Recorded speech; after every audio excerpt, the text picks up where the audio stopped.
ഒന്നാം പാരമ്പര്യം പറയുന്നത് നമ്മുടെ പൊതുനന്മയാണ് ആദ്യത്തെ ലക്ഷ്യം. എയുടെ ഐക്യത്തെ ആശ്രയിച്ചാണ് വ്യക്തിപരമായ മോചനം. നമ്മുടെ സമൂഹത്തിനുള്ള ഏറ്റവും പ്രിയപ്പെട്ട ഗുണമാണ് എയുടെ ഐക്യം. നമ്മുടെ ജീവിതങ്ങളും ഇനി വരാനുള്ളവരുടെ ജീവിതങ്ങളും നേരിട്ട് ഇതിനെ ആശ്രയിച്ചിരിക്കുന്നു.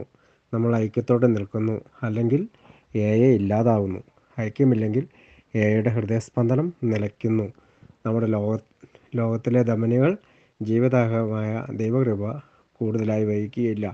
നമുക്കുള്ള ദൈവത്തിൻ്റെ സമ്മാനം അലക്ഷ്യമായി ചെലവഴിക്കപ്പെടും. തങ്ങളുടെ തട്ടകത്തിൽ മടങ്ങിയെത്തിയിട്ട് മദ്യപാനികൾ നമ്മെ ശകാരിച്ചുകൊണ്ട് പറയും, എന്തൊരു മഹത്തായ കാര്യമായേനെ. ചിലർ ആകാംക്ഷയോടെ ചോദിച്ചേക്കാം, എയിൽ വ്യക്തിക്ക് അധികം പ്രാധാന്യമില്ലെന്നാണോ ഇത് അർത്ഥമാക്കുന്നത്? അയാൾ തൻ്റെ സംഘത്താൽ ഭരിക്കപ്പെടുകയും അതിനെ വിഴുങ്ങപ്പെടുകയും ചെയ്യുമോ? തീർച്ചയായും ഈ ചോദ്യത്തിന് വളരെ ഉച്ചത്തിൽ ഇല്ല എന്ന് നമ്മൾക്ക് ഉത്തരം പറഞ്ഞേക്കാം.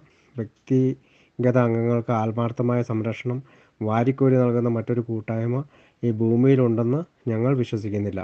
താൻ ആഗ്രഹിക്കുന്നത് പോലെ പ്രവർത്തിക്കുന്നതിനും സംസാരിക്കുന്നതിനും ചിന്തിക്കുന്നതിനുമുള്ള വ്യക്തിയുടെ അവകാശത്തെ കൂടുതൽ അസൂയയോടെ സംരക്ഷിക്കുന്ന മറ്റൊരു പ്രസ്ഥാനവും തീർച്ചയായുമില്ല.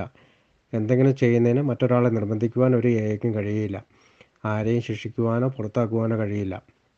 രോഗശമനത്തിലേക്കുള്ള നമ്മുടെ 12 പടികളും നിർദ്ദേശങ്ങളാണ്.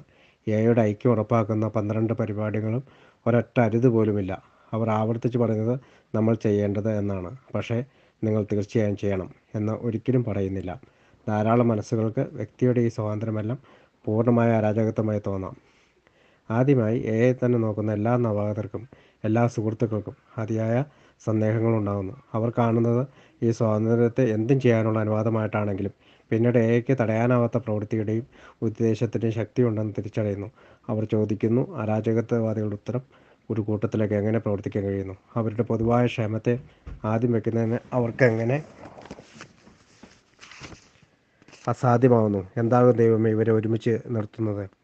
വളരെ സൂക്ഷ്മമായി നിരീക്ഷിക്കുന്നവർക്ക് വിചിത്രമായ വിരോധാഭാസത്തിന് താക്കോൽ ഉടൻ ലഭിക്കും. എയിലെ അംഗത്തിന് മോചനത്തിൻ്റെ തത്വങ്ങളനുസരിച്ച് പെരുമാറേണ്ടി വരും. അയാളുടെ ജീവിതം സത്യത്തിൽ ആത്മീയ തത്വങ്ങളുടെ അനുസരണയെ ആശ്രയിച്ചിരിക്കുന്നു. അയാൾ അധികം ദൂരത്തേക്ക് വ്യതിചലിക്കുകയാണെങ്കിൽ അതിൻ്റെ പിഴ ഉറപ്പും ക്ഷിപ്രവുമാണ്. അയാൾ രോഗിയാവുകയും മരിക്കുകയും ചെയ്യുന്നു. ആദ്യം അയാൾ മുന്നോട്ട് പോകുന്നു. എന്തുകൊണ്ടെന്നാൽ അയാൾ അങ്ങനെ ചെയ്യേണ്ടതുണ്ട്.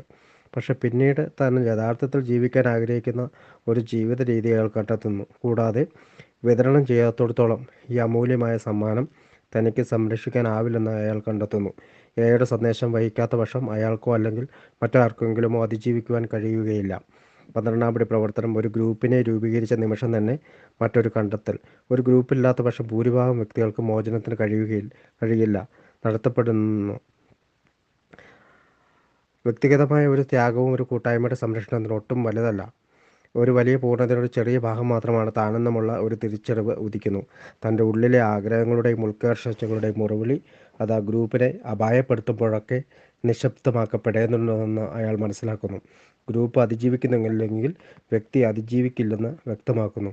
അതുകൊണ്ട് തുടക്കത്തിൽ എങ്ങനെ ഗ്രൂപ്പുകളായി നന്നായി ജീവിക്കാനും ഒന്നിച്ച് പ്രവർത്തിക്കാനും കഴിയുന്നു എന്നത് പ്രധാന ചോദ്യമായി മാറുന്നു. നമ്മുടെ ലോകത്തിലെ വ്യക്തിത്വങ്ങൾ മുഴുവൻ ആൾക്കാരെയും നശിപ്പിക്കുന്നത് നമ്മൾ കണ്ടു.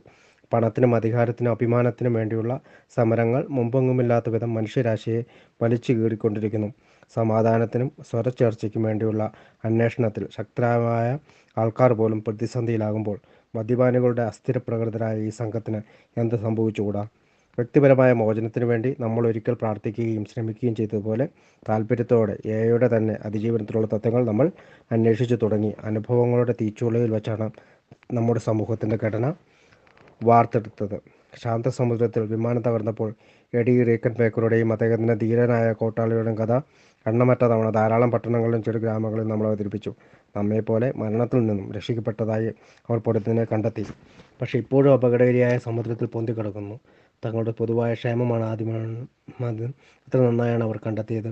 വെള്ളത്തിനോ റൊട്ടിക്കോ വേണ്ടി ആരും സ്വാർത്ഥരാകരുത്. ഓരോരുത്തരും മറ്റുള്ളവരെ പരിഗണിക്കേണ്ടത് ആവശ്യമാണ്. അവരുടെ വിശ്വാസത്തിൽ അവർ അവരുടെ യഥാർത്ഥ ശക്തി കണ്ടെത്തണം. അറിഞ്ഞ് തങ്ങളുടെ ദുർബലമായ വഞ്ചിയുടെ എല്ലാ കുറവുകളെയും അനിശ്ചിതത്വത്തിൻ്റെയും വേദനയുടെയും ഭയത്തിൻ്റെയും നിരാശയുടെയും പിന്നെ ഒരാളുടെ മരണത്തിൻ്റെ പോലും എല്ലാ പരീക്ഷണങ്ങളെയും അതിജീവത്തക്ക അളവിൽ അവരിത് കണ്ടെത്തി. നാമും എയോടൊപ്പം ഇപ്രകാരമായിരുന്നു. അവിശ്വസനീയമായ ഒരു അനുഭവത്തിൻ്റെ പാഠങ്ങൾ മെച്ചപ്പെടുത്തുന്നതിന് വിശ്വാസം കൊണ്ടും പ്രവർത്തനം കൊണ്ടും നമുക്ക് കഴിഞ്ഞു. ഏഴ് 12 പാരമ്പര്യങ്ങൾ അവർ ഇന്ന് ജീവിക്കുന്നു. ഇത് ഈശ്വരേച്ഛയാണ്. ദൈവത്തിന് നമ്മെ ആവശ്യമുള്ളിടത്തോളം നമ്മെ ഐക്യത്തോടെ നിലനിർത്തും.